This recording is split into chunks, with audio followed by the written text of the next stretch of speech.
¿Qué tal? Muy buenas noches. Bienvenidos al Cascabel en 13. Da la impresión de que el gobierno transparente de Sánchez está cada día más oscuro, por no decir casi color hormiga. Ni transparente ni regenerador. Sánchez además no cumple con su palabra. Prometió comparecer en el Senado para dar explicaciones de su cuestionada y sospechosa tesis doctoral si el PP se lo pedía. Y ha incumplido esa promesa. Ahora se niega a ir al Senado a explicarse sobre esa tesis con la excusa de que es un asunto privado, a pesar de las muchas sombras que arroja el trabajo académico en cuestión. Es evidente que Sánchez no opinaba lo mismo cuando espetaba o decía a Rajoy que en Europa se dimitía solo por haber plagiado parte de una tesis doctoral. Lo hacía entonces en referencia a la salida ética de un ministro de Defensa alemán que dejó el gobierno por ello. Tampoco opinaba lo mismo cuando criticaba también a Rajoy por no comparecer en el Congreso. Decía, hombre, es el presidente que menos va al Congreso, que menos comparece. En fin, veremos si los populares consiguen forzar su presencia en la Cámara Alta el día 23 de octubre, el 23 de este mes, aunque sea en una comisión de investigación sobre la cuestionada tesis doctoral, sin tener que apelar a Florito, el mayoral de las ventas, para que envíe sus mansos a la Moncloa y le conduzcan hasta la Plaza de la Marina Española, que todo puede pasar en ese sentido. Ahora, ¿qué diferencia entre lo que decía contra el gobierno de Rajoy y prometía en la oposición y lo que dice y hace ahora en la Moncloa? Vaya, lo de predicar y dar trigo, claro. Espantada de Pedro Sánchez en el Senado, también espantada de su ministra de Justicia en el Congreso. En la Cámara Baja ha sido, con su ausencia, claro está, ha sido reprobada y en este caso ya le han pedido que dimita. Los votos del PP, de Ciudadanos y la abstención de Podemos, ha sido con la anuncia de Podemos, han exigido que se vaya, que deje el gobierno o que la cese Sánchez. Estamos hablando de esas grabaciones del comisario Villarejo en las que está muy presente la hoy ministra y entonces fiscal de la Audiencia Nacional. En definitiva, el gobierno transparente y regenerador ha seguido haciendo aguas en un mal día, por cierto, para el separatismo en el Parlamento de Cataluña. El separatismo está fraccionado, está dividido, están enfrentados los independentistas, se han enfrentado por el voto de los diputados suspendidos por el Tribunal Supremo. Hoy ha perdido ese independentismo la mayoría en la Cámara catalana y no ha podido, como pretendían, reprobar al rey, apoyar la autodeterminación o hablar de la existencia de presos políticos y exiliados. No lo han conseguido. Así que han fracasado en su intento. Esquerra Republicana y Juntos por Cataluña, cuyos hilos sigue manejando y moviendo desde Bruselas el huido Puigdemont, han roto peras. También veremos aquí si ese enfrentamiento y esa división terminan con el gobierno de Torra y tenemos elecciones catalanas a la vuelta de la esquina. Bueno, luego vamos a comentar todo esto. Ahora Lucía Crespo nos plantea ya la pregunta del barómetro para que ustedes opinen y voten en ese sentido. Lucía, buenas noches. Buenas noches, Antonio. Ya saben, el gobierno ha dejado claro hoy que Sánchez no iba a dar explicaciones sobre su tesis doctoral, aunque, como has dicho, Antonio, el 20 de septiembre Pedro Sánchez afirmó que si el PP se lo pedía, iría al Senado para dar explicaciones. Por eso les preguntamos esta noche sobre ello. ¿Debe comparecer Pedro Sánchez en el Senado para aclarar las dudas sobre su tesis doctoral tal y como prometió?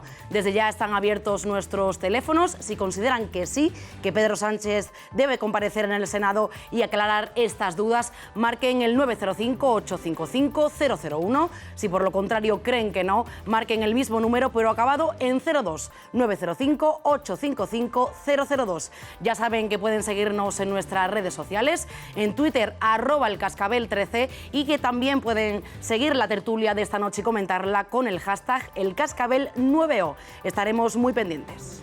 Naturalmente, y escucharemos luego a través de tus lecturas algunas de esas opiniones que seguramente ustedes tendrán a bien enviarle a Lucía Crespo. Bueno, vamos con el avance de los temas que esta noche abordaremos en el Cascabel. Vean ustedes. Pedro Sánchez no rendirá cuentas sobre su tesis doctoral. ¿Por qué esquiva al Senado? Este gobierno no va a acudir nunca al lodazal en el que el Partido Popular quiere convertir esta institución. Mientras la oposición protesta. Podía calificarse con todo el respeto de una posición de rebeldía. ¿Está obligado a dar explicaciones? Todas las claves esta noche. Prostíbulos, bacanales, tarjetas Black, fondos para formación de parados. ¿Cuánto dinero público se despilfarró? Todos los detalles de la historia de la Fundación FAFE esta noche en el Cascabel.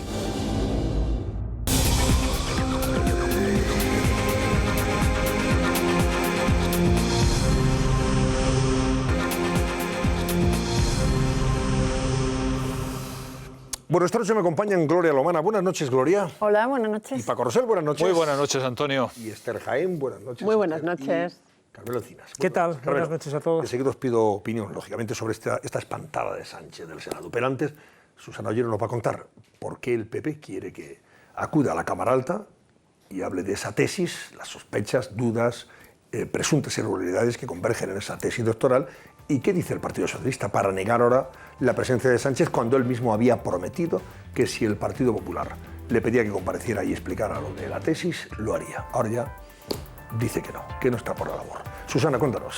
Pues sí, Antonio, cambio de opinión. Pedro Sánchez ha decidido ahora no comparecer en el Senado el día 23 de octubre para dar explicaciones sobre ese supuesto plagio de su tesis doctoral. Sin embargo, eso no fue lo que dijo el pasado 20 de septiembre en Salzburgo ante los medios de comunicación.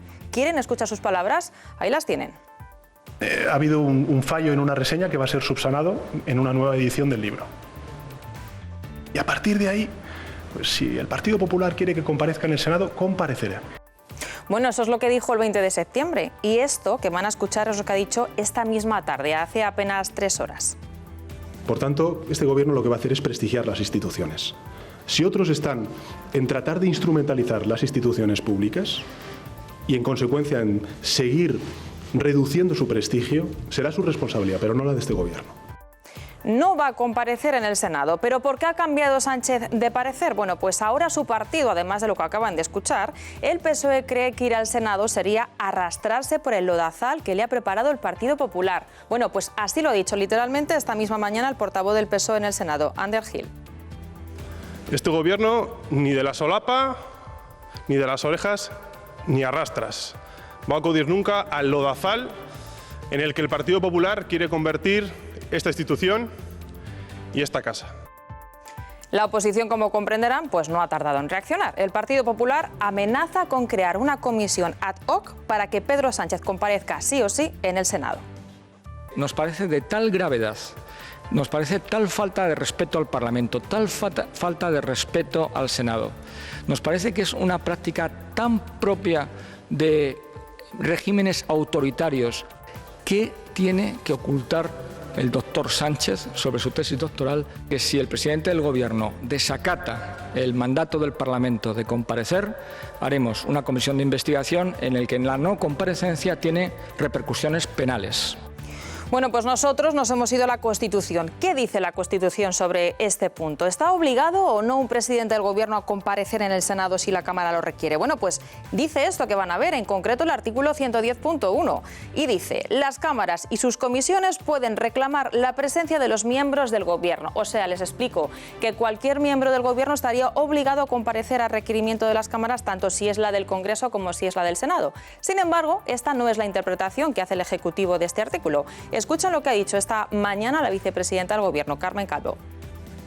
Es que no hay apoyo reglamentario para llamar al presidente del Gobierno. Nunca ha sido así, jamás. El Senado está rompiendo las reglas del juego. Jamás ha venido un presidente obligado al Pleno de la Cámara. Nunca. En fin, vamos a ver, más allá de que te rijas o no por el reglamento, que es lo que debe hacerse, está también las normas y está evidentemente el espíritu democrático.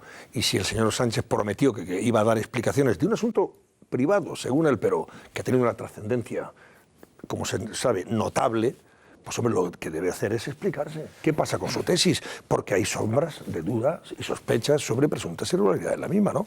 ¿Por qué no quiere ir el doctor Sánchez, como decía antes el... Bueno, hay varias razones. Primero, a mi juicio, son excusas de mal pagador. Primero, el tema del doctorado del presidente del Gobierno no es un asunto privado. No, el asunto privado lo dice él. Yo sí, creo que no, hombre, esto tiene una dimensión nacional y política. Pero claro, yo digo que no. Yo digo que no y lo explico por qué no.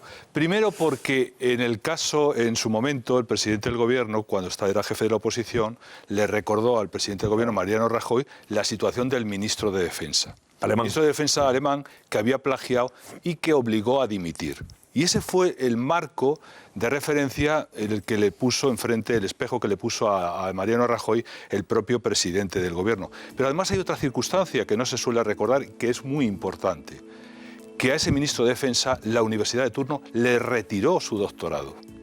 Le retiró su doctorado, porque había plagiado y lo había falsificado. Y además no lo estamos haciendo en las proporciones que se acusa al presidente del Gobierno, sino muchísimo menos. Estábamos hablando de un par de párrafos y no el plagio y las dimensiones que hemos conocido. Por tanto, el presidente del Gobierno no es un asunto privado, es un asunto al que se debe, primero.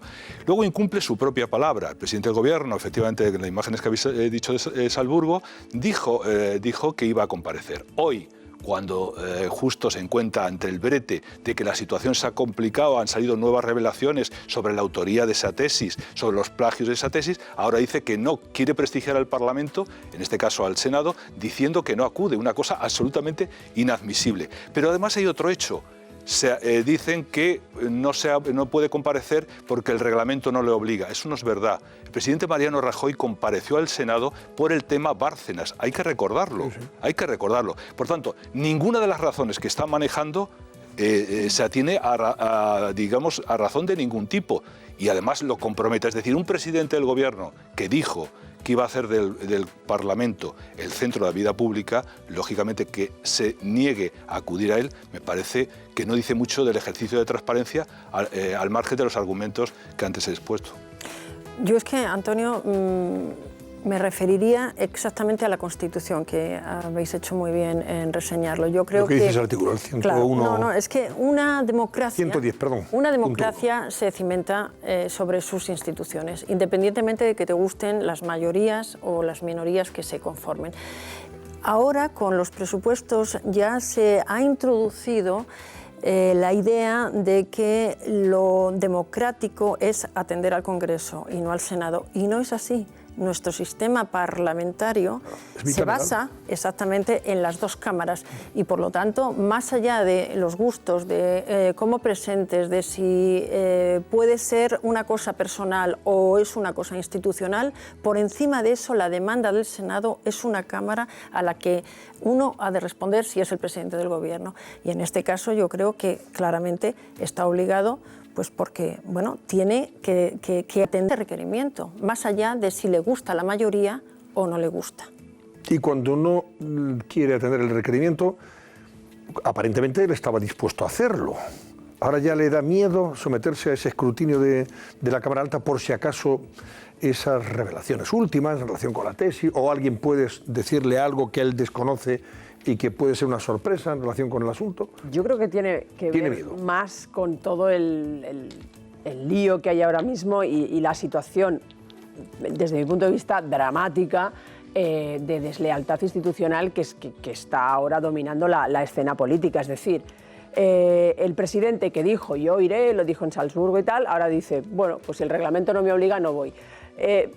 Cuando él dijo aquello en Salzburgo, no había pasado todavía el bloqueo desde la mesa del Congreso, que previamente ellos habían saltado desde el Partido Socialista haciendo una enmienda de última hora, la mesa bloqueó, el Pleno quiere hacer otra cosa. Es decir, ahora estamos en una situación en la que no hay lealtad institucional. Y los grupos, y hablo de todos, hablo del grupo que sustenta al Gobierno o los grupos que sustentan al Gobierno, y hablo también de la oposición, utilizan cualquier resquicio para no precisamente prestigiar a las instituciones, sino para darle caña al contrario. Pero eso es lo que hemos estado viendo durante toda la legislatura de Rajoy. Si fuera diferente... institucional o deslealtad institucional sería partidaria la deslealtad. Porque no, yo soy partidaria, vamos a ver, yo soy partidaria de que ante cualquier duda o sospecha, el mejor antídoto es la transparencia. Claro, pero llegados a este punto y tal como están las cosas, yo veo muy difícil que se haga lo sensato, que hay una duda. Hablemos, sentémonos. ¿El Parlamento en qué se ha convertido? ¿En un ring de boxeo? No, pero cuando yo hablo de partidaria me refiero a los partidos... Exacto, me refiero a los partidos políticos. Nada es nuevo, nada es distinto a lo que se ha visto en los últimos 4 o 5 años. No, durante la legislatura de Rajoy. Sí, yo las cosas que he visto, lo que he visto hoy en el Parlamento no lo he visto en mi vida. Las comisiones de investigación, cómo están funcionando, que se llamen las cosas imbécil. que están haciendo y tal. Hombre, por favor, y lo que se ha dicho en la etapa de Rajoy, está Rufián, que es un paradigma de toda la... Yo eso no lo había visto y de la hasta la fecha. Yo creo que aquí no estamos en las comisiones. Pero ese sería otro debate, Antonio. Claro, no, pero lo que estamos diciendo aquí es que es un poco más allá del lenguaje y de las formas, lo que se está pretendiendo es deslegitimar instituciones. Y el Senado tiene una función que representa la soberanía nacional exactamente igual que el Congreso, cada uno con un papel. Mientras no se cambie la Constitución. Claro, pero es que descansa en ambas cámaras la soberanía nacional. Es curioso que ahora nos estamos Estamos defendiendo la importancia del Senado cuando durante décadas ha sido orillado y se ha discutido en estos foros mismos que el Senado pues prácticamente no pintaba nada, incluso ha habido debates sobre su posible supresión. En cualquier caso, en el tema de la tesis de Sánchez, yo por supuesto estoy a favor de la claridad absoluta, como no puede ser de otra manera, porque ese es el espíritu periodístico que le debe de mover a cualquier informador. Dicho lo cual, hay un detalle que no se debe de escapar en esta historia y que, bueno, me parece que debe de figurar también a la hora de contar todo. El gobierno ofreció que Sánchez compareciera el 23 de octubre en el Senado en un debate general en el que pudieran incluir el tema de la tesis. Se podía incluir el tema de la tesis y el tema de la inmigración, que también se había pedido la posibilidad, un pleno específico. O sea, que el gobierno decía, bien, respondemos a lo de la tesis.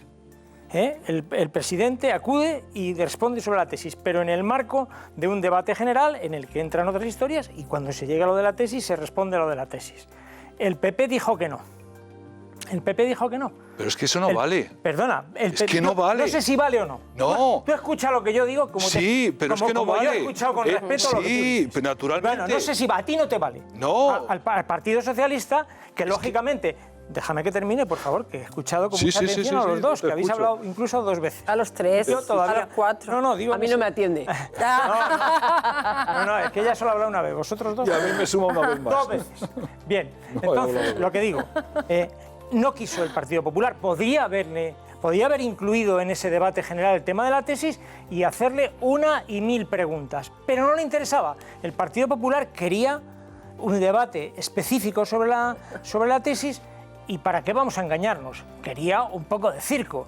Que en eso todos los políticos son iguales. Todos quieren circo para lo que les conviene. O sea, que no se lo voy a reprochar solo al PP. Pero esto es así. Si estáis olvidando esto, estamos engañando a la gente. Pero vamos a ver, Carmelo. No, yo quería decir alguna cosa. A ver, perdóname, la segunda vez que me he adjudicado, que no la he utilizado, la voy a utilizar ahora para responderle. Vamos a ver. Estamos hablando aquí de un tema de suficiente gravedad por el cual el propio presidente del gobierno, es decir, no ninguno de los que estamos aquí, el propio presidente del gobierno lo puso como ejemplo de comportamiento democrático y se lo echó en la cara al propio Rajoy, que fue el tema del plagio del ministro de Defensa. Eso tiene la gravedad suficiente para responder ante la Cámara. Lo mismo que Rajoy respondió cuando El Mundo sacó los papeles de Bárcenas y acudió al Senado a responder sobre eso. A mí no me vale... No te vale que lo haga en el marco de un debate general. Tiene que ser como diga el... Perdona, no, amigo, no. No, te parece a ti, pero no, eso, perdona. eso Paco Rosell, no, perdona. Déjame acabar, querido Carmelo, déjame acabar. Es decir, tú lo que quieres, y estás defendiendo tu tesis, bueno, el gobierno, es que se arme una enorme polvareda a 1000 asuntos y en medio de la polvareda perdamos a don Rodrigo. Es decir, el tema central, que es que el presidente del gobierno, el presidente del gobierno tiene un problema importante con relación a su tesis, con relación a las mentiras que dijo de su tesis, con respecto a la autoría de su tesis, con respecto a los plagios de su tesis y una tesis que le echó en cara al presidente del gobierno anterior diciéndolo que un ministro de Defensa había dimitido. Un momento, déjame que Carmelo, eso no te voy a podemos hablar de la mano de Defensa, pero aquí el asunto de fiscalización es ese. Porque ahora lo importante, Rosell, no son las pensiones, ni es el cambio climático, ni es que ni es el paro. Ahora lo importante es la tesis. ¿Os acordáis cuando decíais, no, lo más importante ahora es el Valle de los Caídos? No, perdona, el Valle de los Caídos es lo más importante. Carmelo, pero ahora ya lo más importante es la tesis de Carmelo, te pido en la discusión una cosa. Vamos a ver esas varas de medir, Paco, querido. Querido, no me digas cuando decíais, no. Dime, ¿cuándo Francisco Rosell ha dicho esto y cuál fue mi argumento? No cuando decís... Oye, pues dejadme un momento que mi argumento ahora es el de la publicidad. Y volvemos, seguimos... No. Vamos a la publicidad. Estamos hablando de esto. Ángel Driver, volvemos enseguida. Susana Ollero, por favor, cuélate. Venga. Bacanales, tarjetas Black, fondos para formación de parados. ¿Cuánto dinero público se despilfarró? Todos los detalles de la historia de la Fundación FAFE esta noche en El Cascabel. Bueno, vamos a cerrar el debate sobre la espantada del señor Sánchez en el Senado y su tesis doctoral. Si va, irá a la Comisión de Investigación, no sabemos. Pero a ver, ¿qué quiere decir Gloria? Venga. Sí, yo es que oyendo el debate que tenían Carmelo y Paco, la pregunta que me surge es, bueno, si uno hace una tesis doctoral, esto es un blasón, es un orgullo, es un legado que dejas a los investigadores, a los alumnos, a la universidad, depositas saber, conocimiento, estudio. ¿Cuál es el problema para que no se quiera hablar de eso? Porque el hecho de esconderse de esto también tiene una interpretación que es como si uno asumiera una cierta culpa. Y entonces yo os dejo aquí la pregunta. ¿Por qué pensáis que no quiere ir el presidente Sánchez a dar explicaciones? Más allá de las instituciones, de si el Senado, de si el PP, de si este, de si el otro, de quién le pide, de quién no le pide. El tema de fondo es por qué algo que debería de ser de orgullo no lo quiere explicar. Porque al final de lo último se habla... Es una pregunta ingenua. Una pregunta retórica, ¿no? Después de todo lo publicado. Claro, es una pregunta ingenua. Es decir, bueno, se evidencia claramente... ¿Tú crees que Carmelo, fuera, no, es que oyéndos antes digo, ¿cuál es el problema? ¿El Senado? ¿El problema es que lo pide el PP? ¿El problema que cuál es? Pregunta, ¿O que no queremos para que te conteste? O... Sí, os lanzo incluso la pregunta... Yo creo que por muy brillante que fuera la tesis, que probablemente yo te aseguro que no se lo iban a reconocer. Es evidente que el presidente del gobierno no quiere hablar de su tesis porque estará hecha como esté, pues estará hecha... Hombre, ojo. Había empresas que habían testado que era admisible el nivel de corta y pega, por decirlo. A mí me parece... Una tesis no puede tener un corta y pega. Bueno, pero bueno, ya no sé, pero es que una cosa es el criterio Paco Rosell, que yo respeto con el mayor cariño, y otra cosa es que, tú te pasas por en tu opinión, te pasas por debajo a todo el tribunal que juzgó la tesis, porque hubo un tribunal que juzgó la tesis, que por supuesto entenderás que todos están comprados. Y hemos dicho quiénes la formaban. Bien. Y eran todos unos pringados. Hombre, algunos todos. Con manifiesta incompatibilidad alguno de los que había... ¿Cuántos miembros había? Déjame que siga. ¿Cuántos miembros había en el tribunal? ¿Cuántos había? ¿Te lo sabes? Sí, claro. ¿Cuántos había? ¿Cuántos? Bueno, yo no ahora mismo... Perdona. Bueno, pues había uno que parece ser que sí que tenía afinidad, como ocurre muchísimas veces. Ojo, que a mí te vuelvo a repetir, no tengo duda de que puede haber capítulos más que cuestionables en la tesis y que yo quiero transparencia, Paco, pero reconocerás que aunque fuera la tesis del siglo, el PP y probablemente tú ya después de lo lejos que has llegado en la crítica a la tesis, no se lo ibas a reconocer. No, perdona, ya está. Y puede que esto es lo que sea una de las cosas que le inviten al presidente a intentar sortear por todos los medios la comisión del Senado, el pleno del Senado. Pero vuelvo a repetir, hubo una posibilidad que el Partido Popular perdió y que le ofreció el gobierno el día 23 de octubre. No fue una debate sobre Estado, debate general allí en la Cámara Alta, y en el que podían preguntar sobre la tesis. Y no quisieron. Querido Carmelo, yo sé que tú estás a favor de la transparencia, por hoy estás haciendo un ejercicio de la dirección contraria bastante evidente. Pero bueno, dicho lo cual. No, porque a mí me hubiera gustado que hubiera comparecido. Ahora me toca a mí, ¿vale? Ahora me toca a mí, bien. Vamos a ver. Hay una... Bueno, y luego después, por supuesto, a los demás, pero me ha interpelado directamente. Mira, Carmelo, aquí no estamos hablando de la calidad de la tesis, no. Estamos hablando de las condiciones... Está hablando Gloria. Un momento, Carmelo, por favor. Pero perdona. Para que no te equivoques. Nos ha lanzado una pregunta a todos. Bueno, Carmelo tiene la habilidad para no dejarte hablar. Carmelo tiene la habilidad para no dejarte hablar. Vamos, por favor. No estamos hablando... ¿Por qué se va a desprestigiar? ¿Qué pasará ahí? Venga, vamos a ver. Aquí la cuestión no es si está... Vamos a ver, si el presidente está satisfecho de la calidad o no de la calidad de la tesis, etcétera, etcétera. No. Aquí estamos hablando cómo se ha hecho esa tesis. Es decir, cómo se formó el tribunal, quiénes son los miembros del tribunal, la relación con el presidente, con la directora de la tesis y luego, quiénes participaron en esa tesis, que es una tesis, curiosamente, que cuando se publica como libro aparecen dos autores. Uno de ellos casualmente pertenecía al equipo del ministro Miguel Sebastián, de la cual se incluyen en esa tesis, según hemos conocido, material copiado textualmente de ese ministerio y presentado por ese propio ministro y por ese jefe de gabinete del propio ministro. Bien. Luego hemos visto que en esa tesis hay textos plagiados uno detrás de otro. Bien. El presidente del gobierno, antes de colgar la tesis, dijo que habían pasado por el escáner de los dos herramientas para detectar. Bien.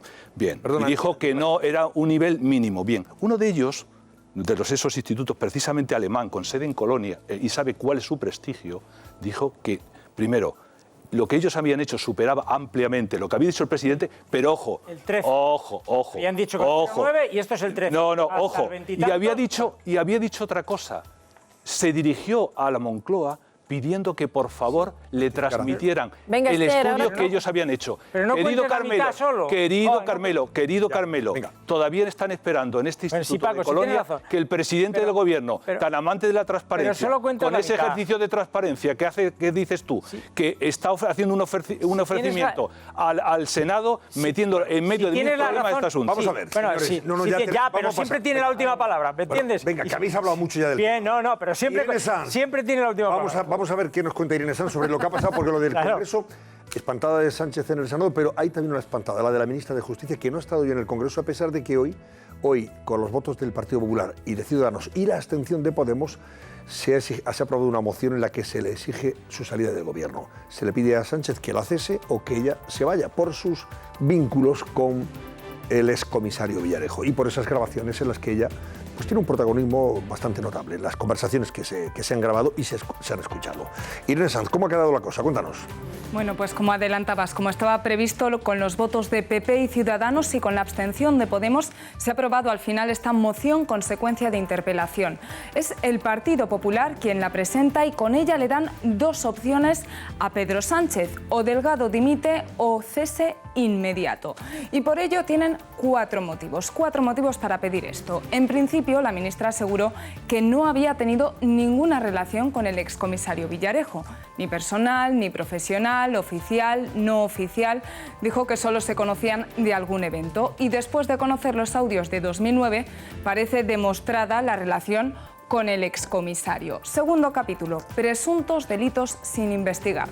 De esas grabaciones se extrae que la ministra Delgado supo que compañeros jueces y fiscales estuvieron con menores en Colombia y no lo denunció. Como tampoco denunció que Villarejo pudo emplear a prostitutas para conseguir información, según lo que se cuenta en sus audios. Recordemos, por cierto, que la ministra es fiscal de profesión. Vamos a ver más razones del PP para esta moción. Según el partido de Casado, por dejación de funciones. En concreto, cuando Puigdemont demandó al juez Pablo Llarena ante la justicia belga. El PP critica que ella no prestó un apoyo explícito. Y vamos a por el último motivo: desinterés.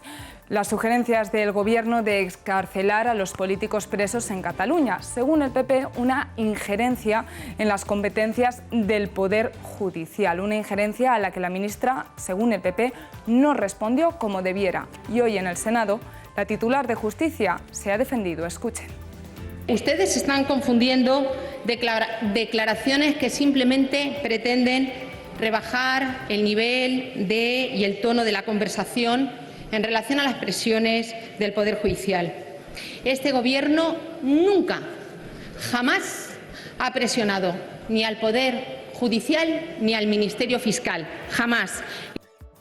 Bueno, brevemente, ¿se va a escapar por la gatera la señora Delgado o está condenada ya a dejar el Gobierno? Yo creo que... Después de que Podemos le haya ya retirado el apoyo. Una dimisión más dejaría demasiado tocado al Gobierno de Pedro Sánchez, creo yo. Motivo por el cual creo que no va a dimitir y va a hacer pues lo mismo que se ha hecho en etapas anteriores, cuando se ha reprobado a un ministro y a otro del Partido Popular y le han dicho, pues vale, adiós, y no se hace. Es decir, en este caso, las cámaras, o a lo mejor cuando se ha dicho que hay que desmantelar tal ley o tal otra, es decir, luego el Gobierno ejecuta lo que quiere.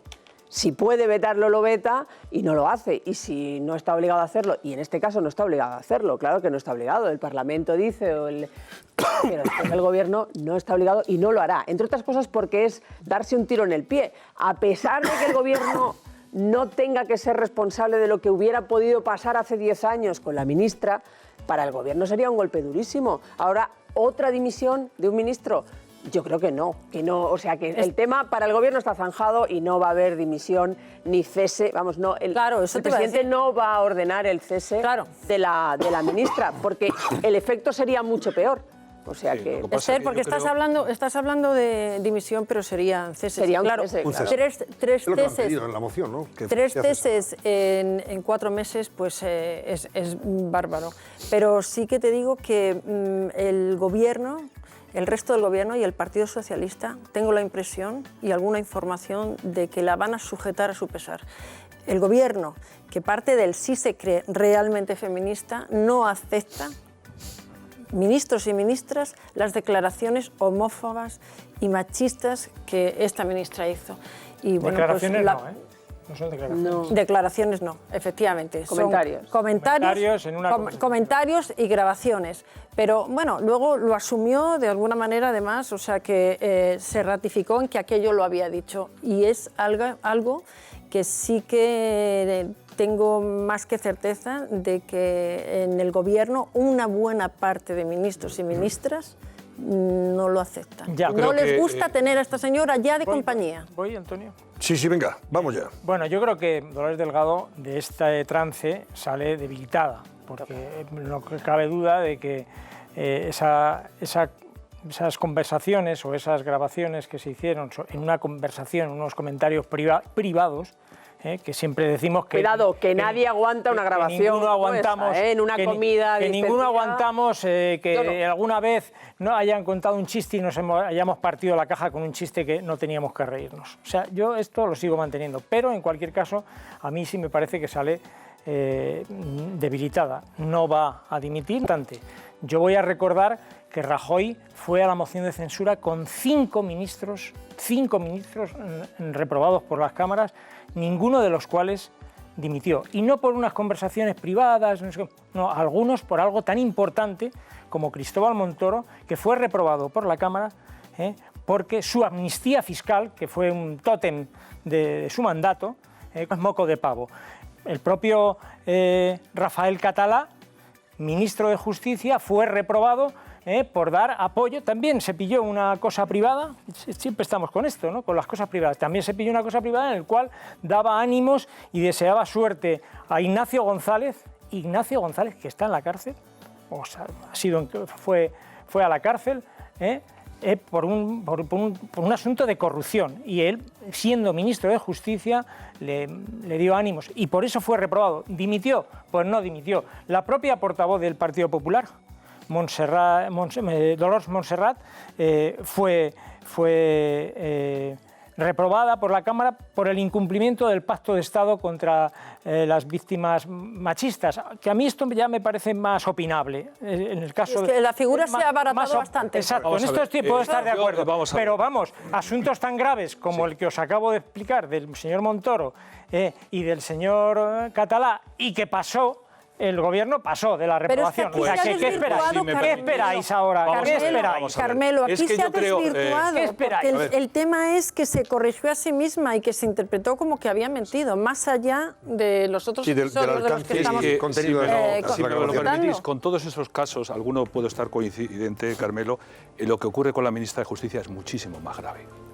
El problema de la ministra de Justicia no son unos comentarios en el ámbito privado desdichados con relación a un compañero de partido o de gobierno, como es el ministro, unos comentarios absolutamente machistas que no resisten una conversación, sino algo más grave, es que esa conversación, esa reunión, compromete la autonomía para ejercer su cargo de una ministra de Justicia, porque está en connivencia con unos policías supuestamente corruptos, que hay una connivencia y una complicidad enorme a la que se le hace partícipe de determinados comportamientos de compañeros jueces, de desplazados a Colombia, y cuando ese mismo policía se vanagloria en esa conversación de tener una red de prostitutas de las que obtiene información.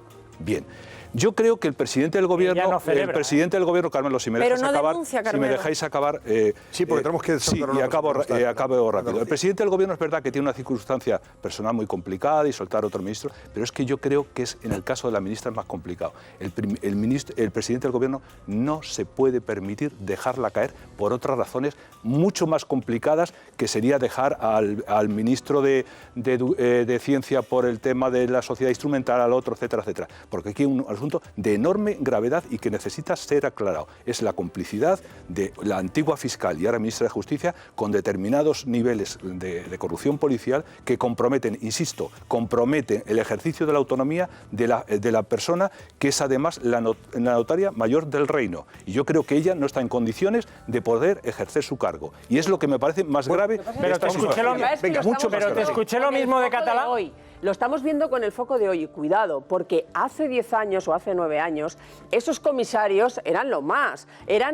Tenían carta blanca de todos los gobiernos, de todos, que podían hacer, investigaban, utilizaban métodos Esther, que una pseudo-delincuenciales.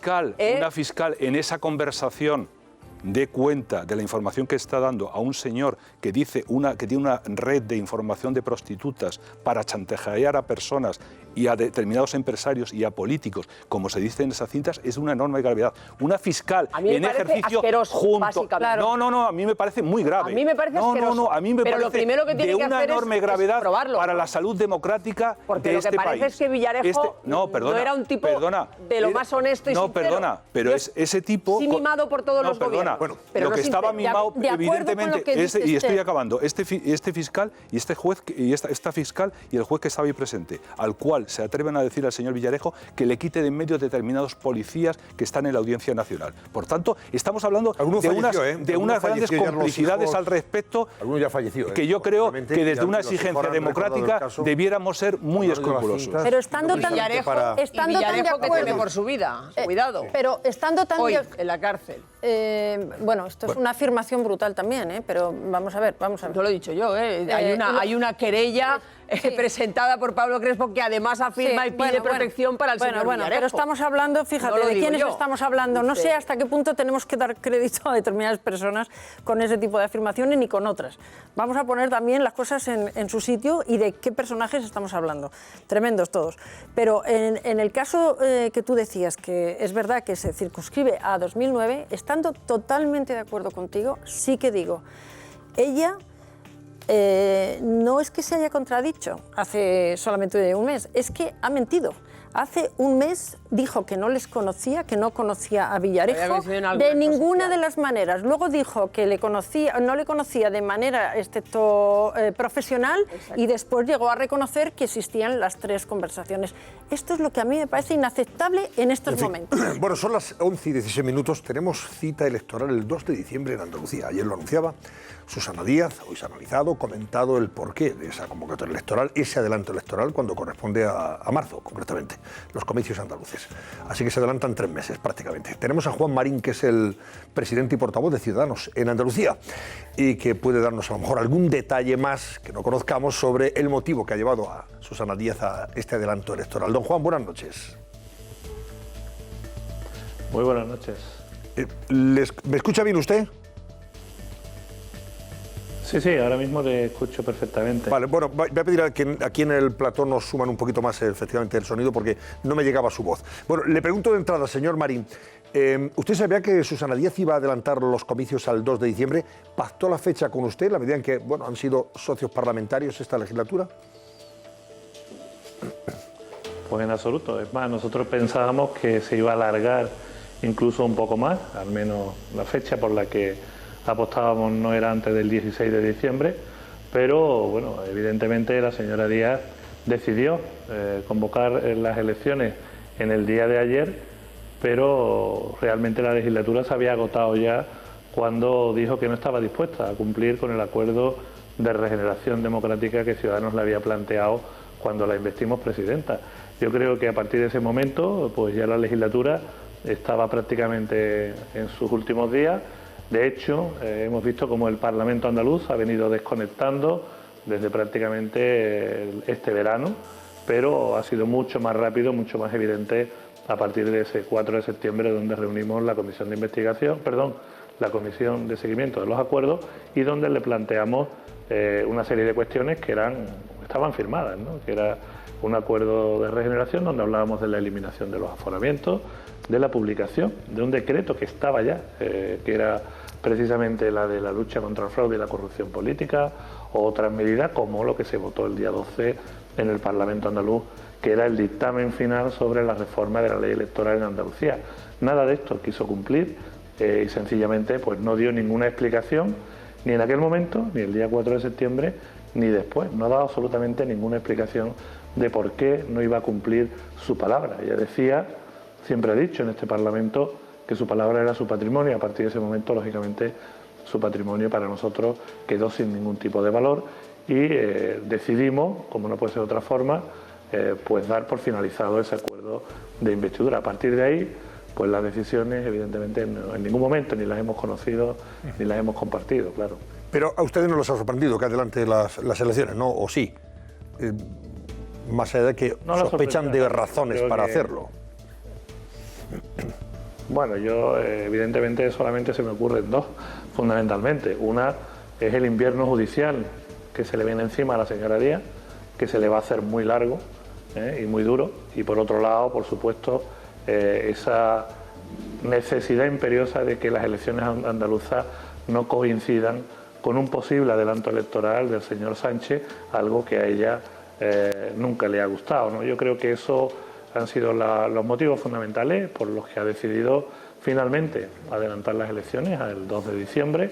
La semana pasada la señora Montero, la actual ministra de Hacienda, y que estuvo aquí en el Parlamento de Andalucía como diputada y consejera hasta hace muy poco tiempo, hasta que el señor Sánchez se la llevó al gobierno, en este caso al Congreso de los Diputados, pues ya avanzaba y daba las cartas de libertad a la señora Díaz para convocar elecciones, asegurándole al 100% de que no iban a medirse electoralmente al mismo tiempo el señor Sánchez y la señora Díaz.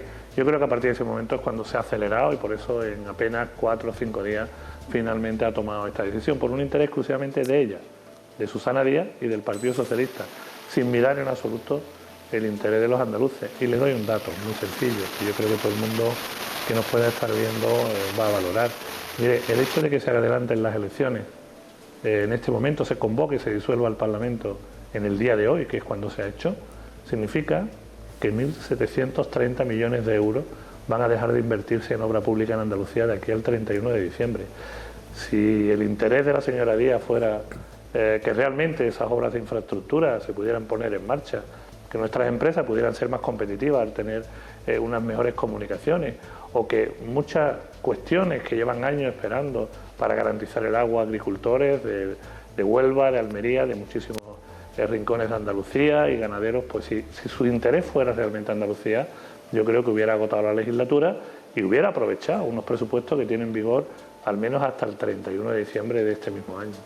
Una cosa, señor Marín, porque algunos medios esta mañana subrayaban, concretamente le leo un titular de La Razón: reeditar el pacto con Ciudadanos se hace imposible, Ciudadanos PSOE, en Andalucía después de las elecciones, ante el calendario de municipales y autonómicas. ¿Qué está diciendo? Dice, Ciudadanos no va a querer pactar con Susana Díaz, probablemente porque luego tema que eso le pase facturas a Ciudadanos en las elecciones municipales y autonómicas de mayo, o sea, de 4 meses después.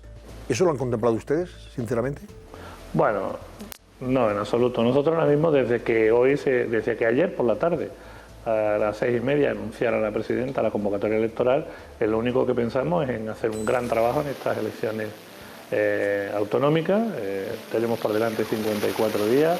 Ahora mismo nuestro objetivo se centra en presentar batalla, en ser capaces de ganarle las elecciones al conformismo que ha tenido el Partido Popular aquí durante prácticamente 40 años, con la vitrina llena de trofeos de consolación, donde nunca ha sido capaz de ser útil para los andaluces ni de ganar absolutamente nada, y por otro lado, con un Partido Socialista lleno de corruptelas, con una gestión que evidentemente pone de manifiesto que no está Andalucía entre las mejores comunidades autónomas de este país por muchos motivos, y en ese sentido pues venimos a ofrecer un proyecto político diferente, un proyecto político que ha demostrado en 3 años y medio que desde la oposición se podían lograr cosas para los intereses de los andaluces. No hablo solo del impuesto de sucesiones y donaciones, hablo de la primera bajada fiscal o de la primera bajada de impuestos en Andalucía en 40 años de gobierno socialista, como hemos hecho con esa bajada de los 2 puntos del tramo autonómico del IRPF, o muchas otras cuestiones que evidentemente en su día, en algunas de ellas incluso nos llamaron chantajistas cuando dijimos que el señor Chávez y el señor Griñán tenían que dejar sus actas, que no podían representar a nuestra comunidad autónoma en el Congreso ni en el Senado porque estaban imputados en cuestiones de corrupción política, como era el caso de los ERE. Pues todas esas cuestiones se han podido hacer desde la oposición con un grupo de solo 9 diputados que llegamos al Parlamento de Andalucía hace 4 años. Ahora, por lo tanto, yo creo que el objetivo tiene que ser, de una vez por todas, abrir las ventanas de la administración autonómica, levantar las alfombras y ser capaces de devolver la credibilidad en la institución al conjunto de los andaluces, porque no podemos olvidar una cosa. La Junta de Andalucía hoy tiene un presupuesto de más de 35.000 millones de euros, por encima del 20% del PIB de nuestra comunidad autónoma.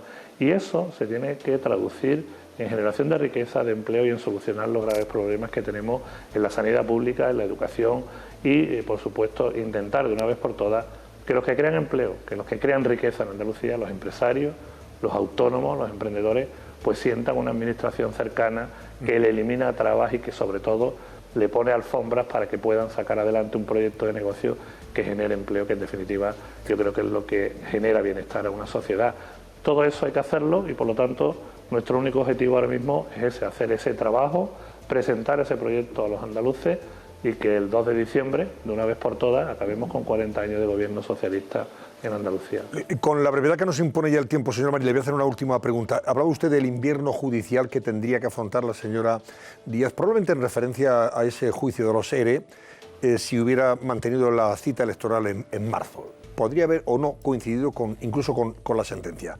Pero más recientemente hemos conocido este escándalo que es, desde el punto de vista político, moral y ético, lamentable. Esto de que se gaste dinero público en prostíbulos por parte de los responsables de una empresa pública dependiente de la Junta que tenía como objetivo formar a parados para que encontraran trabajo.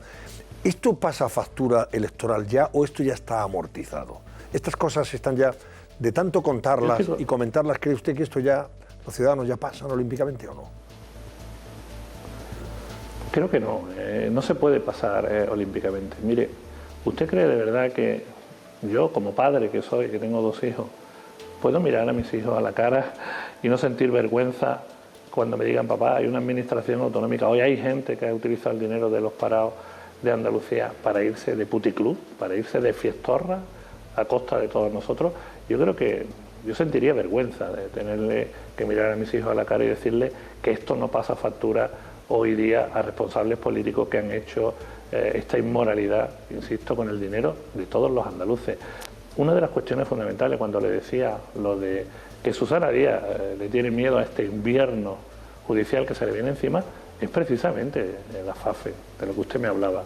Es decir, hoy se tendría que haber constituido esta tarde el plan de trabajo, aprobado el plan de trabajo, y los comparecientes en la comisión de investigación que se ha creado en el Parlamento de Andalucía, para que todos esos responsables políticos y técnicos y empresarios pasaran por el Parlamento de Andalucía a tener que dar explicaciones de qué hicieron con esos más de 40.000 euros que se gastaron en prostíbulos en Andalucía. Eso se ha quedado fuera hoy de la escena política. Es decir, la señora Díaz, con la convocatoria electoral, ha eliminado de un plumazo la posibilidad que teníamos los grupos políticos de, al menos en el Parlamento de Andalucía, preguntar qué hicieron, qué sucedió con todo esto, cuántas tarjetas había, qué personas fueron, quiénes fueron los responsables de autorizar esas tarjetas. Todas esas cuestiones, desgraciadamente, ya no las vamos a poder averiguar hasta la próxima legislatura, porque ni aun convocando elecciones, la señora Díaz, el señor Chávez, el señor Griñán y muchos otros exconsejeros y consejeros actuales se van a librar de tener que pasar por el Parlamento de Andalucía para dar las explicaciones en la 11ª legislatura. Eso ya Ciudadanos se ha comprometido a ello y espero que el resto de fuerzas políticas, estoy convencido de que también apoyarán esa iniciativa para que esto no quede en saco roto y que una vez más los que cometieron este fraude a los andaluces y esta inmoralidad, pues al menos tengan que dar esas explicaciones en sede parlamentaria. Juan Marín, portavoz y candidato de Ciudadanos a la presidencia de la Junta de Andalucía en esas elecciones del 2 de diciembre. Gracias, buenas noches. Hasta una próxima ocasión, señor Marín. Buenas noches, muchísimas gracias. Bueno, luego vamos a hablar de este asunto, de la FAFE, porque tendremos, por cierto, la posibilidad de saludar a una colega y redactora del periódico El Mundo, en Sevilla, precisamente, que lo ha seguido de cerca desde hace ya tiempo y a lo mejor nos dará algunos detalles más en relación con esto, lo decía desde el punto de vista moral, ético, político, pero también delictivo. Pues esto es un delito, lógicamente, malversar dinero público, en definitiva, y encima en prostíbulos. Volvemos enseguida de la publicidad y comentamos este asunto, no se lo pierdan, hasta ahora mismo.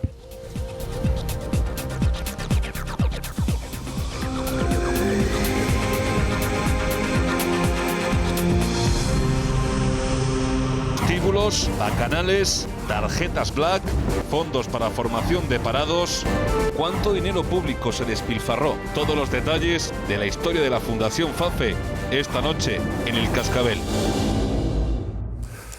Bueno, señores, tenemos por ahí a Silvia Moreno. Silvia Moreno es periodista del periódico El Mundo en Sevilla y ella ha seguido muy de cerca todo este asunto tan lamentable, tan escandaloso, tan indignante e insultante desde el punto de vista político, decía yo, desde el punto de vista ético, moral, delictivo, de los prostíbulos visitados por señores responsables de una agencia, de una empresa pública dependiente de la Junta de Andalucía, encargada de formar a parados, y se gastaban el dinerito de esa empresa pública, dinero público en definitiva, malversar dinero público y además en prostitutas o en copas en ese prostíbulo. Y Silvia, buenas noches, Silvia. Hola, muy buenas noches. Vamos a ver, cuéntanos, por cierto, son más de 30.000 euros los que se han gastado, ¿no? En varios prostíbulos de Cádiz, Sevilla y Córdoba. ¿Hay más información al respecto sobre este asunto que realmente, de verdad que no sé si ha tenido mucho recorrido en Andalucía, pero de luego es de un impacto mediático extraordinario dado, bueno, pues el fondo del caso, ¿no? Hombre, el tema ha tenido un impacto grandísimo porque la verdad es que es muy llamativo que el dinero público acabe costeando juerga en prostíbulos, ¿no? Y el dato se sabía, ya se conocía que había habido una juerga, pero el salto cualitativo se da ayer cuando tenemos conocimiento del último atestado de la UCO, de la Guardia Civil, donde se da todo lujo de detalles, toda la información sobre las 13 juergas, 12 pagadas con las tarjetas Black, la otra pagada con dinero en efectivo en 5 locales de Alterne, 3 en Sevilla, 1 en Chiclana de la Frontera y otro en Córdoba. Silvia, ¿y los juerguistas en cuestión quiénes eran? Además del responsable, claro, el que tiraba de la visa del dinero de la empresa pública, vamos. Claro, el que tenía la visa, sí, el que pagaba, el que tenía la tarjeta Black, el que tenía la firma, efectivamente, sí, es Fernando Villén, era el director gerente de la FAFE, de la Fundación de la Junta de Andalucía, que teóricamente tenía que formar a los parados, y él tenía las tarjetas asociadas, él disponía libremente de estas tarjetas. La investigación trata de averiguar qué otras personas la acompañaban, porque evidentemente solo no estaría, que tendría algún acompañante. Él de momento no ha dado detalles de qué personas, pero yo estoy segura de que tarde o temprano saldrán a la luz los nombres que participaron en estas juergas pagadas con dinero público. Este asunto está judicializado, ¿no? Está en los tribunales, lógicamente. Sí, efectivamente. El juzgado de instrucción número 6 de Sevilla lo está investigando ya desde hace tiempo. Precisamente el jueves está citado ante la juez este hombre, Fernando Villén, sí, y a ver las explicaciones que da sobre las tarjetas. Porque él inicialmente contó que bueno, que cuando salió a la luz la primera juerga, que él efectivamente pagó con la tarjeta de la Junta, pero luego el dinero lo devolvió cuando se conocía solamente una juerga. Ahora que ya conocemos que ha habido 13, pues a ver cómo lo justifica. De momento, Silvia, ¿el único procesado es este señor, el tal Villén? No, hay decenas de investigados. Pero por este asunto de los prostíbulos y el dinero gastado, ¿eh? Claro, es que la investigación es mucho más amplia. Claro. Lo de los prostíbulos es casi como un detalle anecdótico. Colateral. Un detalle colateral, fíjate cómo será la investigación. Vamos a ver, esta fundación de la Junta de Andalucía, en ella llegaron a trabajar 1.300 trabajadores. El presupuesto era millonario. En las cuentas asociadas a las tarjetas Black llegó a haber un saldo de 828 millones de euros. a estas cuentas, a esta fundación iba a parar todas las subvenciones millonarias de la Unión Europea para impartir cursos de formación, y entonces esta fundación manejó unos presupuestos mareantes. La investigación judicial trata de determinar, pues bueno, si se desvió el dinero público. Esta fundación se extinguió, la Junta de Andalucía la disolvió, todos sus trabajadores pasaron a otra agencia de la Junta de Andalucía, el Servicio Andaluz de Empleo, y cuando se extinguió desaparecieron. Había subvenciones por valor de unos 48 millones de euros que la fundación se extinguió, y estas subvenciones no se justificaron. Entonces la investigación judicial va más allá, se está investigando las juergas en los prostíbulos, pero una investigación muchísimo más profunda. Bueno, Silvia, vamos a dejarlo ahí de momento. Seguramente irán apareciendo nuevos datos, más detalles de este proceder delictivo, y también desde el punto de vista moral y ético, desde luego, insultante y reprobable siempre. Gracias y buenas noches, Silvia. Muy buenas noches. Bueno, Ángel Expósito. ¿Qué tal? Se ha apagado la linterna hace 9 minutos. Hace minutos. Ayer te hiciste novillos, como decíamos. Pues que llevo un tute, macho. Si me queréis matar, que había estado llamarme. Por ahí había estado. Si me queréis matar, llamarme. ¿Había usted por ahí de picos pardos? Estuve en un sitio increíble. Me recorrí toda Vizcaya de punta por razones que no vienen al caso, pero estuve en San Juan de Gaztelugatxe. ¿Habéis estado? ¿Os habéis pegado la paliza para ir a San Juan? Eso está País Vasco francés. Ah, no, perdón. Sí, no, en Vizcaya, estaba entre Bermeo y Bilbao. Estamos confundiéndolo con San Jean au Pied de Port. Es que no tiene nada. San Juan de verdad. Juego, donde se graba la película de Ocho apellidos vascos, ¿verdad? Islote, pues ahí también se graba Ocho apellidos vascos. Impresionante, impresionante. Si podéis ir, Vizcaya está, como siempre, preciosa por otra parte. Pero bueno. A ver, claves del día. No sé si tiene que ver con esto que estábamos contando. Tiene que ver porque traía un montón de detalles y me viene que ni para el pelo subirme al asunto, porque me parece un escandalazo lo que decía Silvia en El Mundo. Yo me he leído muy en profundidad la información de Antonio Vega y de Silvia, lo firmo todo, pero fijaros los sitios donde estaba el tal Fernando José Villén y sus amigotes. En el Don Ángelo, que es ese local del que hemos visto los planos de recurso, en una sola noche se gastó 14.000 pavos. Fíjate. Sí. En servicios. Os podéis imaginar lo que tuvo que moverse ahí. A total fue 5 veces al Ángelos. Esto está al lado del campo del Betis, ya está cerrado. Han visto las 25.000 ahí está el campo del Betis al fondo y enfrente o al ladito está el... 25.000 euros en el Don Ángelo. Otro local, The Showgirls. El nombrecito no engaña. Aquí 6 veces, 2.500 pavos. Este debe ir solo. En La Casita, otro local, solo fue una vez, no le debió gustar, 780 euros. El motivo social de La Casita pone fomento de las artes escénicas. No del trabajo. La verdad que en la sala de Lux de Córdoba, aquí el pollo, 2 abonos, uno de 1.120 y otro de 271 euritos. Serían las bebidas. En el Bahía 2, en nuestra Chiclana, Toñito, en una sola noche se gastó 1.930 euros. En Cádiz. Conclusiones varias. 1. Esto muy progresista y feminista no es, ¿no? Claro. Alguien podría decir algo de, no sé, por lo menos me imagino lo que pensarían de esto de la progresía esas mujeres, ¿no? Que daban los servicios a esta panda. Segundo, ¿qué pensará este tío o la familia del tal Fernando José Villén? Yo quiero saber quiénes son los demás, ¿eh? Imagino que... Por eso le preguntaba a Silvia, a ver cuánto sabía la juerga. Bueno, tengo, y los hijos... La esposa, pero si le desaparecía el marido, o lo que tenga, vamos, con este ritmo... o lo que tenga... En eso, querido Ángel, hay una, una doctrina al respecto, un caso muy parecido que ocurrió en el Ayuntamiento de Baena. Que de Córdoba, una serie de personas allegadas al entonces alcalde se fueron a Marbella y fueron a un club de prostitución, ¿no? Y entonces en las grabaciones que le hizo la policía decía, hombre, nosotros de nuestro dinero, de nuestra familia no nos podemos gastar el dinero en estas cosas. Polgamos el dinero del ayuntamiento. Por tanto, es argumento suficiente que probablemente hayan dicho igual consideración, no de nuestro bolsillo porque afectamos al patrimonio de nuestra familia, pero tiremos de la visa y ojo, Ángel, otra de las cosas importantes que se ha conocido en esta investigación. Qué más familiar, claro, ¿verdad? estamos que el dinero que se sacaba de la caja fuerte de la FAFE, es decir, que es otra de las ramas que está investigando la UCO, no solamente el de tarjetas, sino dinero de bolsillo. O sea, dinero contante y sonante. De la caja. Exactamente.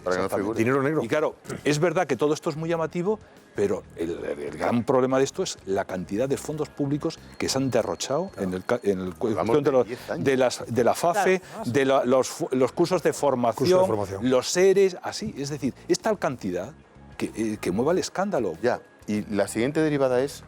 ¿Creéis que esto se va a traducir? ¿Se va a notar algo en el resultado electoral? Yo le preguntaba a Marín, le preguntaba, ¿verdad? Yo pondría el acento en dos cosas, porque escuchando al candidato Marín decía, yo como padre me sentiría fatal, yo como ciudadana me siento terriblemente afectada de que sucedan estas cosas porque pongo ese acento en que es dinero de los parados, Andalucía tiene unas proporciones de paro tremendas, está en los índices más graves de desempleo de la Unión Europea y ese dinero de los parados se desviaba de este modo. Eso por un lado. Y en segundo lugar, yo sí que he echado de menos... Gloria, dinero de los parados que nos sacan del bolsillo de los contribuyentes, de nuestros impuestos. Pero yo sí que he echado avergonzarse de esta situación. Yo comprendo que son miembros de su partido, que tiene que proteger, que de empresas que administra su gobierno, que probablemente pues en una campaña electoral no le convenga, pero Dios mío, es que ¿hasta qué punto se llega ¿Pero qué te hace suponer que ella no se abochorna como nos abochornamos? Porque no lo ha hecho público. ¿Pero por qué? ¿No se va a abochornar? ¿Por qué no lo hace público? Esto ocurrió hace 14 años. No, Carmelo, es que esto yo ayer, cuando disolvió el Parlamento... Carmelo, de verdad que te dejo un minuto. Aunque se lo gastaran en gin tonics, es dinero público y no hay que gastarse. Carmelo, hay que ir contra ellos, deja que termine y te doy la palabra. Yo lo que te digo es que ayer que disuelve, donde todo el mundo sospecha que disuelve para tapar este asunto, que no se va a tapar, no se debería tapar y los andaluces no deberían de darlo por cerrado, pues si no, claro, es que ya esto se perpetúa, es una cosa tremenda. 36 años sin cambiar el partido político en Andalucía, la única comunidad autónoma que no ha cambiado y yo no quiero pensar que los andaluces no toman nota de estas cosas. Quiero pensar que sí, que hay masa crítica para que suceda. Pero pues también ayer perdió la oportunidad y hoy también. Vamos a ir contando los días. Sí, pero ahí es verdad... Oye, que quiero preguntarle... simplemente una cosa. Voy a preguntarle a Ángel antes de pedir una cosa sobre Borrell. Yo me imagino que la presidenta de la Junta se abochorna, pero lo que es cierto es que no ha colaborado con la policía aportándole la información y la documentación que requería la Guardia Civil. La UCO se la ha negado sistemáticamente y, en segundo lugar, es muy sintomático. Yo cuando al final la oposición consiguió que la presidenta de la Junta acudiera a esta comisión que hoy se tenía que constituir, dije, esa es una señal inequívoca de que vamos a elecciones anticipadas y esa comisión no se va a crear. Y se ha demostrado. 48 horas antes. Claro. Se disolvió el Parlamento. Bueno, Ángel, antes de marcharte, ¿quieres contarme algo de Borrell? Una información del ministro de Exteriores. Una información que ha saltado a primera hora de la noche, que lo publica La Información, el digital que dirige Dani Toledo y otra gente que hay ahí. La información la firman periodistas solventes. La segunda parte de la información dice esto. Borrell reconoce que la CNMV... La Comisión Nacional del Mercado de por Valores. Utilizar información privilegiada en Abengoa.